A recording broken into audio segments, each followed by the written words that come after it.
Ketika hari mulai siang, semua imam kepala dan tua-tua bangsa Yahudi berkumpul dan mengambil keputusan untuk membunuh Yesus. Mereka membelenggu dia, lalu membawanya dan menyerahkannya kepada Pilatus, wali negeri itu. Pada waktu Yudas yang menyerahkan dia melihat bahwa Yesus telah dijatuhi hukuman mati, menyesallah ia.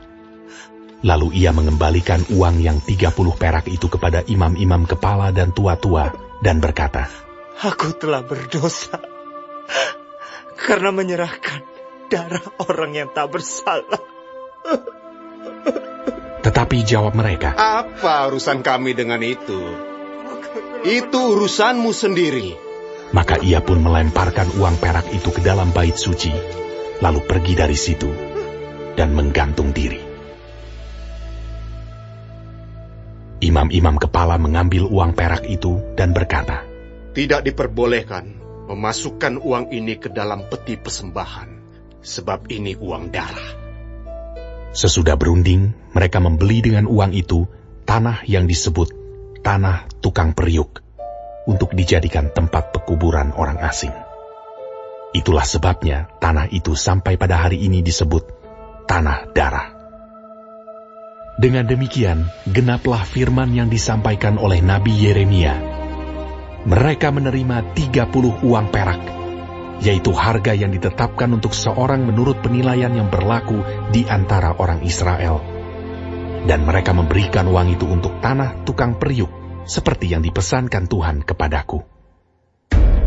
Lalu Yesus dihadapkan kepada wali negeri, dan wali negeri bertanya kepadanya, "Engkaukah Raja orang Yahudi?"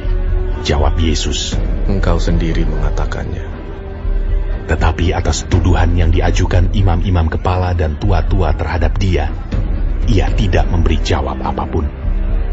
Maka kata Pilatus kepadanya, "Tidakkah engkau dengar betapa banyaknya tuduhan saksi-saksi ini terhadap engkau?" Tetapi ia tidak menjawab suatu kata pun, sehingga wali negeri itu sangat heran. Telah menjadi kebiasaan bagi wali negeri untuk membebaskan satu orang hukuman pada tiap-tiap hari raya itu atas pilihan orang banyak. Dan pada waktu itu, ada dalam penjara seorang yang terkenal kejahatannya, yang bernama Yesus Barabas. Karena mereka sudah berkumpul di sana, Pilatus berkata kepada mereka, "Siapa yang kamu kehendaki kubebaskan bagimu? Yesus Barabas atau Yesus yang disebut Kristus?" Ia memang mengetahui bahwa mereka telah menyerahkan Yesus karena dengki. Ketika Pilatus sedang duduk di kursi pengadilan, istrinya mengirim pesan kepadanya, "Jangan engkau mencampuri perkara orang benar itu. Sebab karena dia aku sangat menderita dalam mimpi tadi malam." Tetapi oleh hasutan imam-imam kepala dan tua-tua, orang banyak bertekad untuk meminta supaya Barabas dibebaskan dan Yesus dihukum mati. Wali negeri menjawab dan berkata kepada mereka, "Siapa di antara kedua orang itu yang kamu kehendaki kubebaskan bagimu?" Kata mereka, "Barabas!" Kata Pilatus kepada mereka, "Jika begitu, apakah yang harus kuperbuat dengan Yesus yang disebut Kristus?" Mereka semua berseru, "Ia harus disalibkan!" Katanya. "Tetapi kejahatan apakah yang telah dilakukannya?" Namun mereka makin keras berteriak, "Ia harus disalibkan!" Ketika Pilatus melihat bahwa segala usaha akan sia-sia, malah sudah mulai timbul kekacauan, ia mengambil air dan membasuh tangannya di hadapan orang banyak dan berkata, "Aku tidak bersalah terhadap darah orang ini. Itu urusan kamu sendiri." Dan seluruh rakyat itu menjawab, "Biarlah darahnya ditanggungkan atas kami dan atas anak-anak kami." Lalu ia membebaskan Barabas bagi mereka, tetapi Yesus disesahnya, lalu diserahkannya untuk disalibkan. Kemudian serdadu-serdadu wali negeri membawa Yesus ke gedung pengadilan, lalu memanggil seluruh pasukan berkumpul sekeliling Yesus. Mereka menanggalkan pakaiannya dan mengenakan jubah ungu kepadanya. Mereka menganyam sebuah mahkota duri dan menaruhnya di atas kepalanya, lalu memberikan dia sebatang buluh di tangan kanannya Kemudian mereka berlutut di hadapannya dan mengolok-olokkan dia, katanya, Salam, hai raja orang Yahudi.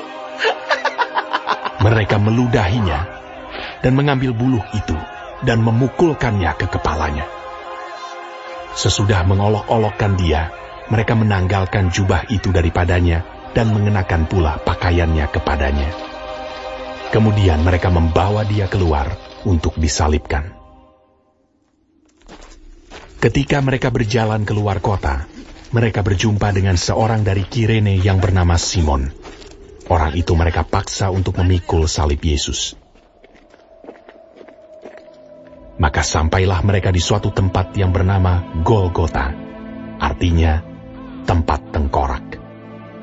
Lalu mereka memberi dia minum anggur bercampur empedu. Setelah ia mengecapnya, ia tidak mau meminumnya. Sesudah menyalibkan dia, mereka membagi-bagi pakaiannya dengan membuang undi.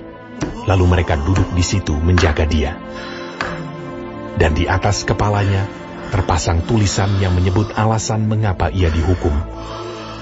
Inilah Yesus, Raja orang Yahudi. Bersama dengan dia disalibkan dua orang penyamun, seorang di sebelah kanan dan seorang di sebelah kirinya.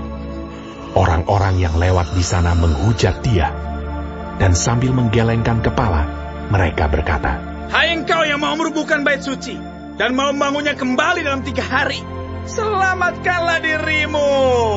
Jikalau engkau anak Allah, turunlah dari salib itu. Demikian juga imam-imam kepala bersama-sama ahli-ahli Taurat dan tua-tua mengolok-olokkan dia, dan mereka berkata, Orang lain ia selamatkan, tetapi dirinya sendiri tidak dapat ia selamatkan. Ia Raja Israel. Hah? Baiklah, ia turun dari salib itu, dan kami akan percaya kepadanya. Ia menaruh harapannya pada Allah. Baiklah Allah menyelamatkan dia, jikalau Allah berkenan kepadanya. Karena ia telah berkata, Aku adalah anak Allah. Bahkan penyamun-penyamun yang disalibkan bersama-sama dengan dia mencelanya demikian juga. Mulai dari jam 12, kegelapan meliputi seluruh daerah itu sampai jam 3. Kira-kira jam 3, berserulah Yesus dengan suara nyaring. Eli, Eli,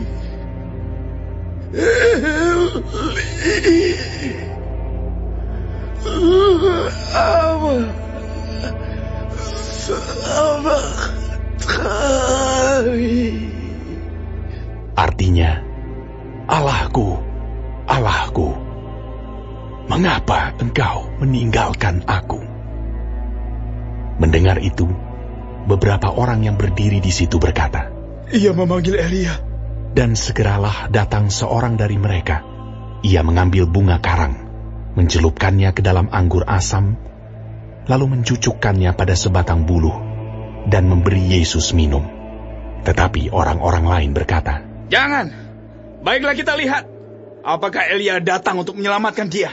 Yesus berseru pula dengan suara nyaring, lalu menyerahkan nyawanya. Dan lihatlah, tabir bait suci terbelah 2 dari atas sampai ke bawah. Dan terjadilah gempa bumi, dan bukit-bukit batu terbelah, dan kuburan-kuburan terbuka, dan banyak orang kudus yang telah meninggal bangkit. Dan sesudah kebangkitan Yesus, mereka pun keluar dari kubur, lalu masuk ke kota kudus dan menampakkan diri kepada banyak orang. Kepala pasukan dan prajurit-prajuritnya yang menjaga Yesus menjadi sangat takut ketika mereka melihat gempa bumi dan apa yang telah terjadi, lalu berkata, Sungguh, ia ini adalah anak Allah. Dan ada di situ banyak perempuan yang melihat dari jauh, yaitu perempuan-perempuan yang mengikuti Yesus dari Galilea untuk melayani dia.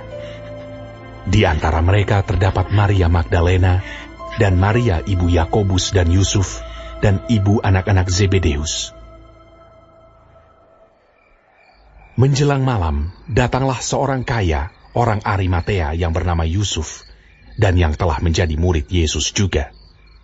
Ia pergi menghadap Pilatus dan meminta mayat Yesus. Pilatus memerintahkan untuk menyerahkannya kepadanya.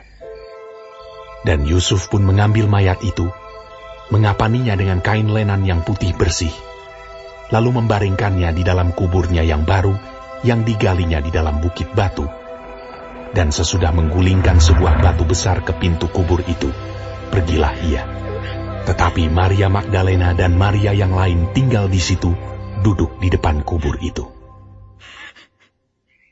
Keesokan harinya, yaitu sesudah hari persiapan, datanglah imam-imam kepala dan orang-orang Farisi bersama-sama menghadap Pilatus, dan mereka berkata, Tuan, kami ingat bahwa si penyesat itu sewaktu hidupnya berkata, sesudah 3 hari, aku akan bangkit. Karena itu, perintahkanlah untuk menjaga kubur itu sampai hari yang ketiga. Jikalau tidak, murid-muridnya mungkin datang untuk mencuri dia, lalu mengatakan kepada rakyat, ia telah bangkit dari antara orang mati. Sehingga penyesatan yang terakhir akan lebih buruk akibatnya daripada yang pertama. Kata Pilatus kepada mereka, Ini penjaga-penjaga bagimu. Pergi, dan jagalah kubur itu sebaik-baiknya. Maka pergilah mereka, dan dengan bantuan penjaga-penjaga itu, mereka memeterai kubur itu dan menjaganya.